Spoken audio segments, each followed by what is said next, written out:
The socket wrench wasn't heavy, just cold. I kept rolling it between my fingers like a coin I didn't want to spend.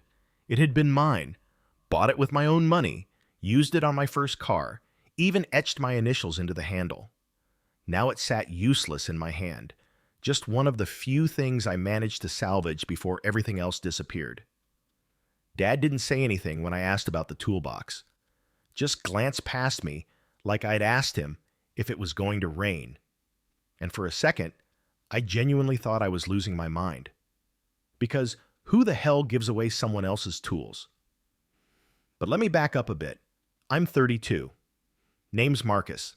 I live about 45 minutes outside Pittsburgh, in a small town that's mostly railroad retirees, busted chain restaurants, and 3 different Dollar Generals. I rent half of a duplex, been in it 6 years, and I work maintenance for a public high school. HVAC, plumbing, electrical, nothing fancy, but I'm good with my hands. I like tools. I respect tools. They're not just objects to me. They're extensions of what I do. My own quiet way of fixing things in a world that's mostly broken. My dad's name is Harold. He's 71, diabetic, still uses a flip phone, and lives in the house I grew up in. Mom passed 6 years ago, cancer. And after that, things got, well, they changed. He started treating the house like a bunker, piled up newspapers, left dishes until they fossilized. And me? I became the part-time caretaker, full-time disappointment. At least, that's how it always felt. See, Dad's always been the my house, my rules type. That was fine when I was a kid, but somewhere along the way, it stopped being about parenting and started feeling more like control. He never hit me or anything, but there was this quiet, smothering authority in everything he did. Like his way was the only way. Like compromise was weakness. Like emotions were things you ironed out with silence. And here's the kicker. Growing up, we used to build things together. Shelves, cabinets, even a birdhouse that still hangs by the garage window. Those were the rare times we connected. Him with his steady hands, me asking questions about torque and angles. Tools were our language, our bridge. So when I started collecting my own set, saving up from summer jobs, flea markets, birthdays, it meant something. My tools weren't just for work. They were mine. Proof I'd taken what he taught me and made something real out of it, which is why, when I stopped by his place on a Sunday to grab my toolbox and found it missing, something in me snapped.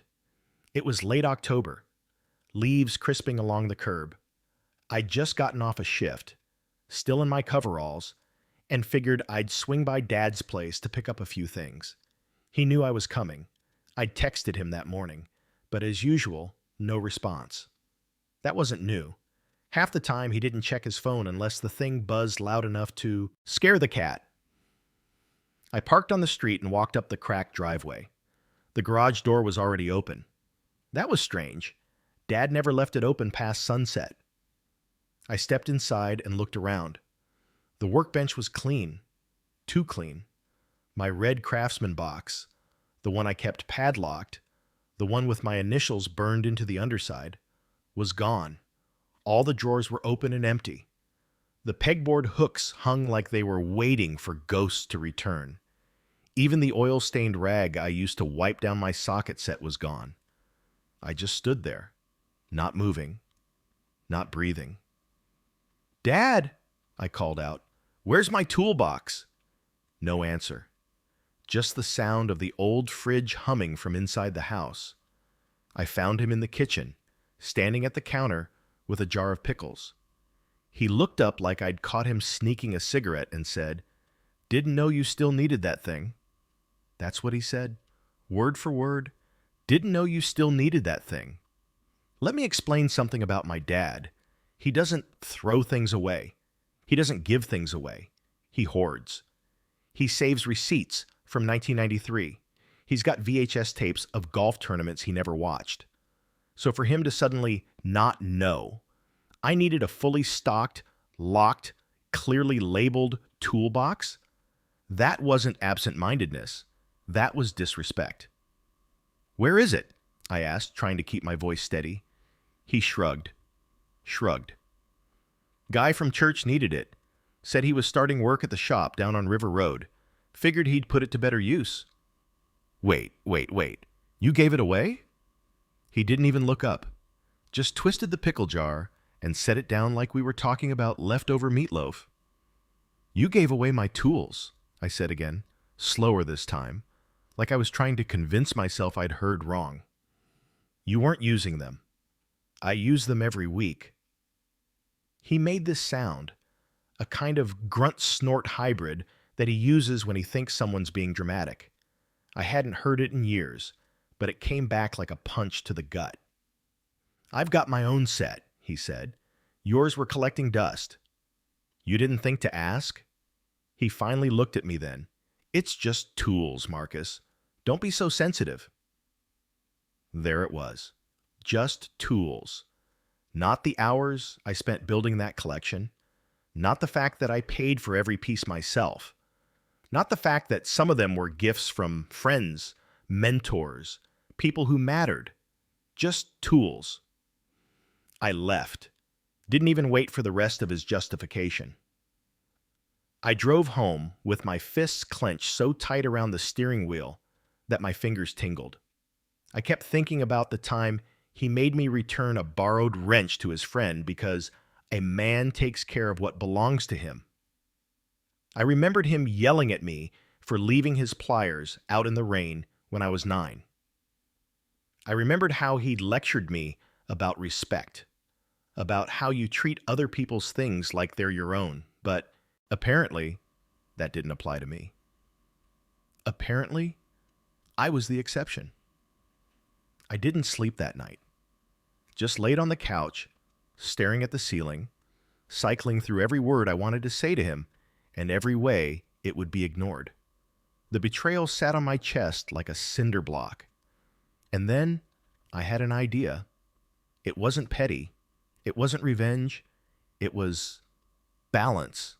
Because if he thought it was okay to take without asking, maybe he needed a reminder of how that feels. The next morning, I got up early, took a sick day, drove back to the house around 7:30. He was usually out walking the dog by then, some mangy rescue mutt named Bandit who barked at anything with wheels. Sure enough, the house was quiet. I had a key, always had one, even after I moved out. Let myself in through the side door, made a beeline for the living room, and stood in front of the big glass display cabinet. It was still there. His model train engine. The Lionel 1952 Hudson steam locomotive, black and silver, with gold trim. He'd kept it since childhood, claimed it was worth a small fortune, though he never let anyone touch it. When Mom was alive, she called it the Mistress. Said he dusted it more than he kissed her. It wasn't big.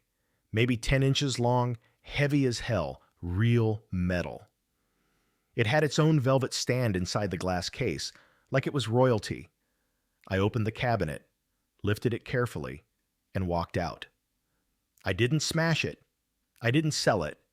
I didn't even hide it. I just took it, put it on my shelf in the garage, where the empty space from my toolbox still sat like an open wound. And I waited. I didn't hear from him for 3 days. No call, no text, no, "Did you stop by?" Not even a passive-aggressive voicemail like he used to leave when I didn't show up to mow the lawn exactly when I said I would. I was sure he'd noticed the train was missing. That cabinet was his temple. He didn't use it for anything else. No family photos, no sports memorabilia, just that damn engine, sitting like a trophy in a glass altar. By the 4th day, I started wondering if I'd misjudged the whole thing. Maybe he didn't notice. Maybe he assumed he'd moved it. Or maybe, and this felt worse, maybe he didn't care. Then Friday night rolled around. I'd just finished reheating some leftover lasagna, still in my work boots, sitting on the edge of the couch. That's when I saw the porch light flicker through the curtain. I stood up before he knocked. He didn't wait long. Just one knock. Heavy, familiar, like the sound of every childhood Saturday morning when he'd pound on my door to wake me up for chores. I opened the door. There he was, wearing his usual windbreaker and a scowl that made it clear this wasn't a social visit. "You got something of mine," he said. I didn't invite him in. "Yeah," I said. "I figured we were doing that now, taking things without asking." He stared at me, not angry, not sad, just disappointed. And somehow, that stung more. "You took the Hudson." I crossed my arms. "You gave away my tools." He blinked. "That's not the same." "Why? Because yours is worth more? Because yours has sentimental value and mine's just junk you think I don't need? You don't even use half that stuff." "You didn't ask." We stood in silence. Behind him, the porch light buzzed like it was trying to break up the tension. A car drove past on the street, headlights sweeping over both of us. Still, neither of us moved. Then he said something I didn't expect. "I was trying to help someone." I tilted my head. "By giving away my stuff?" He shifted his weight, rubbed his hand along the back of his neck like he used to when he got caught in a lie. "The guy from church, his name's Joel, he's 23, trying to get back on his feet. Lost his job, lives with his grandma, said he got an offer to work at the garage if he brought his own tools. So buy him a set." "I don't have that kind of money, Marcus." "Then don't volunteer other people's things." He exhaled hard, the kind of breath that sounded like he was trying not to raise his voice. "You weren't using them." "That's not the point." "Then what is the point?" I didn't answer right away, because he wouldn't get it, not unless I spelled it out. "You taught me to take care of things, to earn what I own. That toolbox? That was mine. Every piece in there had a story. Some I bought, some I was given. That ratchet set? That was from Uncle Jeff when I graduated tech school. The torque wrench? First thing I bought when I got my job." He looked down at his shoes, mud on the soles, probably from Bandit's morning walk. "You took more than tools," I said. "You took a piece of me." I watched his jaw flex. He didn't like hearing that. "Then give me the train back," he said. "No." He looked up sharply. "No. That's how this works, right? You said it yourself. If someone isn't using something, and if someone else could use it more." His lips pressed into a thin line. I waited. He didn't explode, didn't shout, just turned and walked back down the steps. Didn't say goodbye, didn't look back, just left. I kept the train, for a while. But here's the thing about spite. It burns hot, but not long. Every time I looked at that engine sitting on the shelf, I felt something sour in my stomach, like I'd swallowed a battery. It didn't feel like justice anymore. It felt like guilt. And not because I thought I was wrong. I wasn't. He did cross a line. He violated trust. He deserved to feel that sting. But holding on to the train didn't fix anything. It just made the air between us thicker, heavier, harder to breathe. A week passed, then another. No texts, no calls. I didn't even check if he'd been at church. Probably had. Probably sat in the same pew, nodding through the sermon, pretending everything was fine. Then I got a voicemail from Aunt Janine, his younger sister. "Hey, Marcus, I don't want to get in the middle of anything, but your dad hasn't sounded like himself lately. He canceled our weekly coffee, which he never does, said he wasn't feeling great. Just thought you should know." That was it. Simple, neutral, but enough to set something off inside me. I didn't call her back. Instead, I got in my truck and drove to his house. I parked down the street this time. Old habit from when I was a teenager sneaking in past curfew. The lights were on inside, but dim. The TV flickered against the living room curtains. I knocked. He didn't answer. I knocked again. Still nothing. Finally, I used my key. Inside, the place smelled like microwave dinners and something faintly sour. The garbage hadn't been taken out. Dishes were stacked in the sink. The fridge buzzed louder than usual, like it was straining to stay alive. He was on the couch, wrapped in a blanket, watching a war documentary with the sound off, eyes open but distant. "Hey," I said. He didn't turn his head, just muttered, "Didn't hear you knock." I did, twice. He nodded slowly, like that explained everything. "You sick?" He shrugged. "Just tired." I looked around. "You eaten today?" "Had toast." "When?"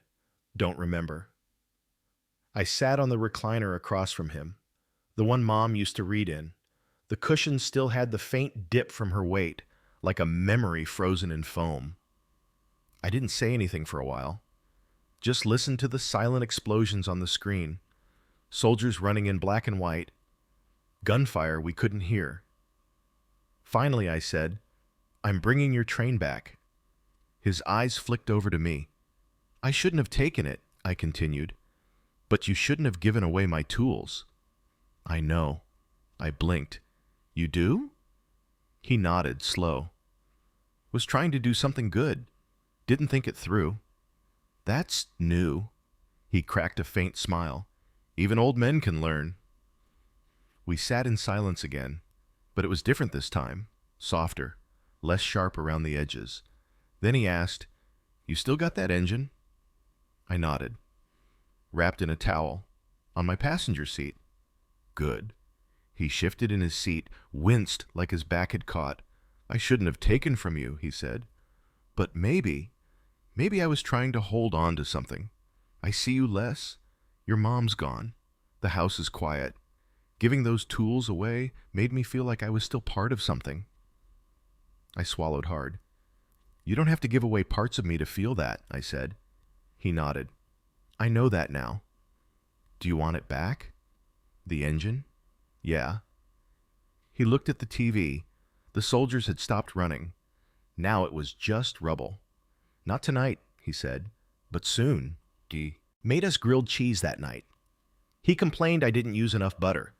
I told him he could cook next time. He laughed. And for the first time in a long time, it felt like we weren't keeping score. We were just sharing space. Trying. I bought a new toolbox the following weekend. Black steel. Bigger than the last one. Not because I needed more room, but because I needed a new start. I started replacing the tools, one piece at a time. Some old models, some new, but all mine. And this time, I kept it at my place, locked, but not out of reach, just in case. The first time he came to my place in over 5 years, he stood at the threshold like a man visiting a crime scene. "This is it?" he said, eyes scanning the small entryway, the coats on the rack, the dusty boot tray. "Yep," I said, tossing my keys into the dish on the counter. "Not the Ritz, but it's mine." I didn't mean it defensively, just honestly. My place was clean but lived in. Coffee rings on the table. A crooked wall shelf I'd been meaning to fix. Tools lined up neatly in the garage, some still brand new, others pulled from storage bins, a few halfway cleaned from rust. Dad didn't say anything for a moment.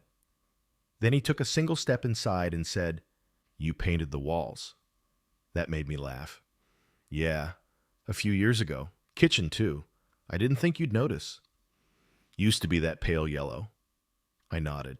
"Now it's smoke gray. Figured I'd earned a little mood lighting." He cracked a smile. I offered him a root beer, one of the old-timey bottled ones I kept in the fridge for guests. And we sat in the garage. The door rolled halfway up to let the breeze in. The train engine was sitting on a towel on the workbench, right where I'd left it 2 weeks ago. "I dusted it," I said. He reached out and gently touched the top of the cab with 2 fingers. "Still cold," he said. I didn't know what that meant, but it felt important. "You want to take it home?"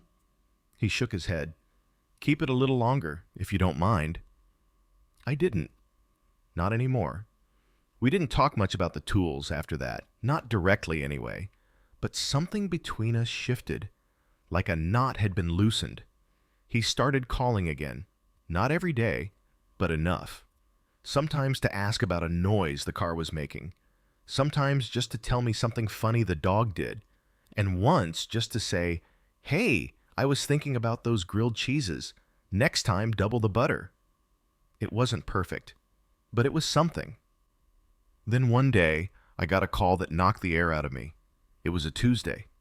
I was under a sink in one of the science labs at the school, trying to fix a stubborn leak that had turned the cabinet into a swamp. Phone buzzed in my pocket.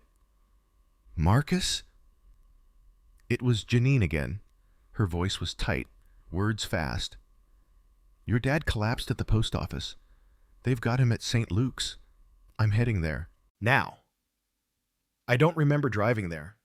I remember arriving, parking crooked, slamming the door, running past the front desk, and nearly bulldozing a nurse in the hallway.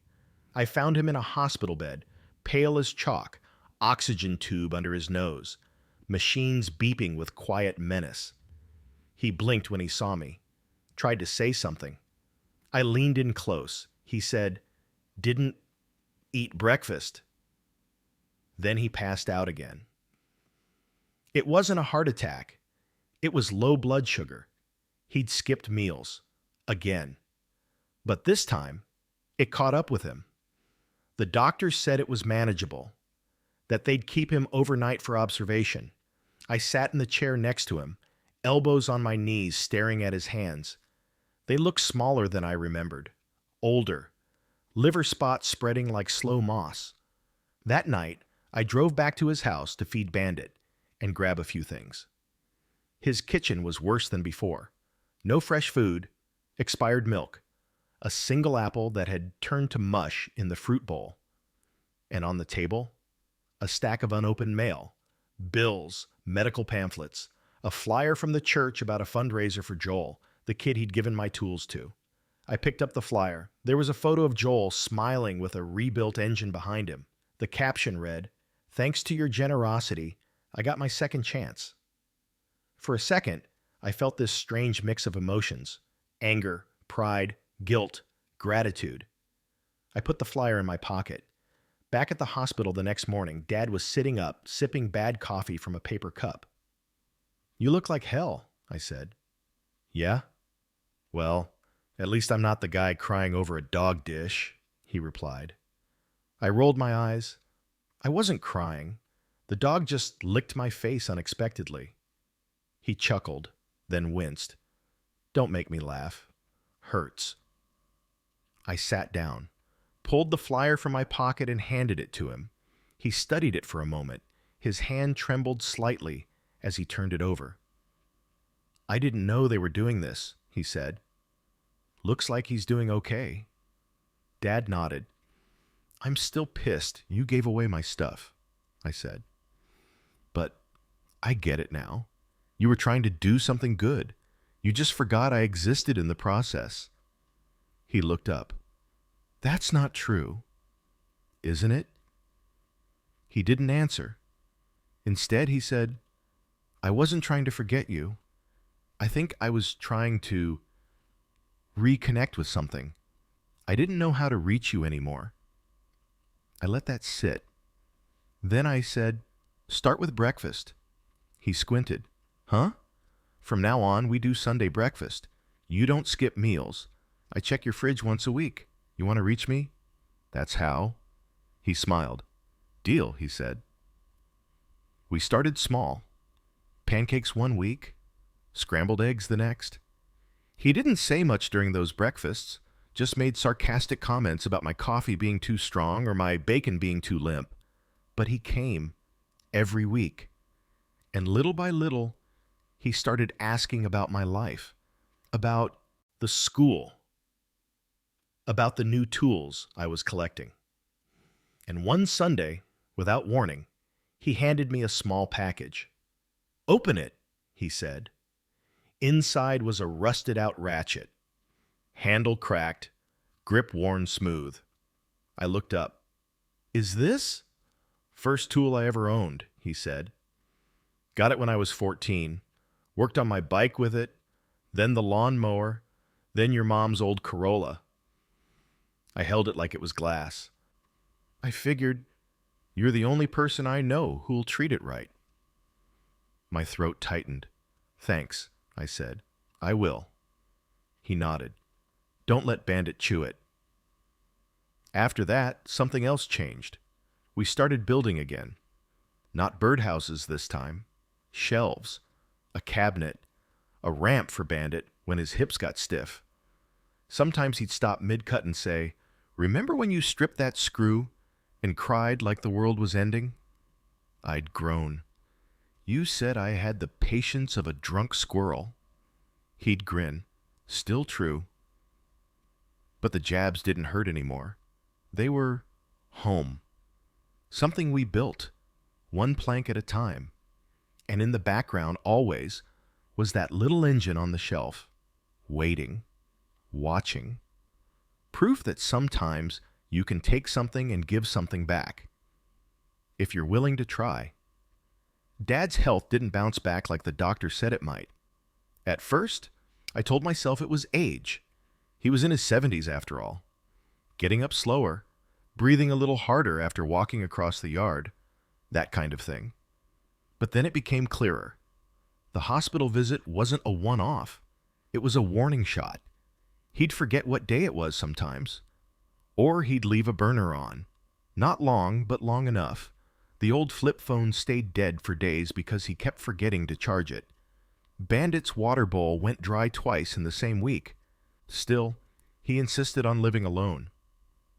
"I've survived war, Marcus," he said one afternoon, slapping his palm against his chest like that meant something now. "I think I can handle a ranch house in Pennsylvania. You were in the reserves, Dad, in El Paso, filing paperwork." He cracked a grin.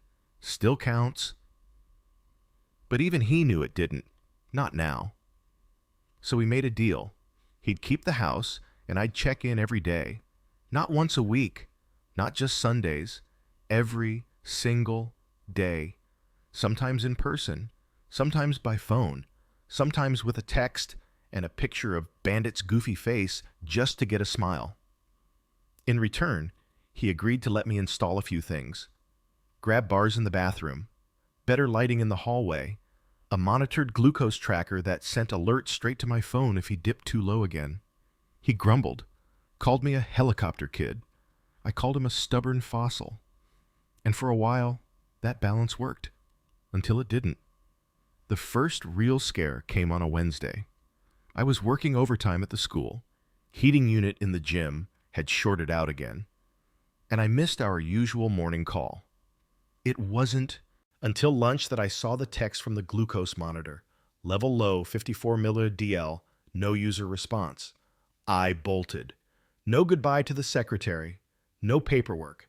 Just grabbed my keys and drove, like I was being chased by ghosts. When I got there, the front door was unlocked. Inside, the house was too quiet. The TV wasn't on. No sound of Bandit's paws skittering on the linoleum. I found Dad slumped at the kitchen table, head in his arms, empty orange juice glass by his elbow. For a second, I thought, but then he stirred, groaned, lifted his head like someone waking from a nap. "Marcus," he mumbled. I grabbed a protein bar from the counter and ripped it open. "Eat," I said, shoving it into his hand. "Now." He did. Slow, chewing like it was made of rubber. We didn't go to the hospital that time. He stabilized. I stayed with him until his numbers climbed back up. But later that night, when I got home, I stared at the ceiling for hours and thought, this isn't working. The next day, I brought it up. "Dad, you need help. Real help. Not just me checking in." He was sitting on the back porch, feeding crusts of bread to the birds. Bandit lay at his feet, tongue lolling. "I've got you," he said. I sat across from him. What if I'm not there next time? What if I miss the alert? What if you hit your head on the counter? He didn't look at me, just tossed another crust into the grass. I softened my tone. There are assisted living places, Dad. Good ones. Clean. With staff who know what they're doing. He snorted. You want to put me in a home. I want to keep you alive. His eyes finally met mine, and what I saw there surprised me. Not anger, not pride, fear. He looked small. I don't want to die in a room that smells like bleach, he said quietly.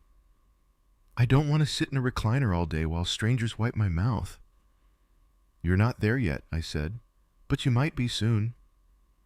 He didn't argue, didn't agree either, just went quiet, and I didn't press, because we both needed time to grieve the idea. A week later, he brought it up, on his own. I looked into that place on Hawthorne, he said, chewing a bite of pancake, the one with the brick archway and the garden out front. Yeah? Says they take dogs. I blinked. You'd bring Bandit? He'd hate it here without me. I smiled. Yeah, he'd probably eat the couch. Dad sighed.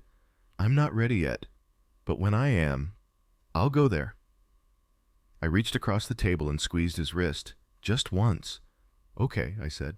Okay. The last thing we ever built together was a cabinet. Sturdy, pine, 3 shelves, unfinished. He wanted it for his bedroom. Said he needed a place to keep the important stuff. We worked on it over 2 weekends. He couldn't lift like he used to, so I handled the cuts and the heavy pieces, but he still had the eye. Still knew how to check for level with a glance. Still gave the best advice for bracing corners. On the last day, we stained it together on the driveway. Side by side, his hands steady but slow. Mine fast but clumsy. When we were done, he stood back and said, Still got it. I nodded. We both do. That night, he insisted I take the train back. The Hudson, he said.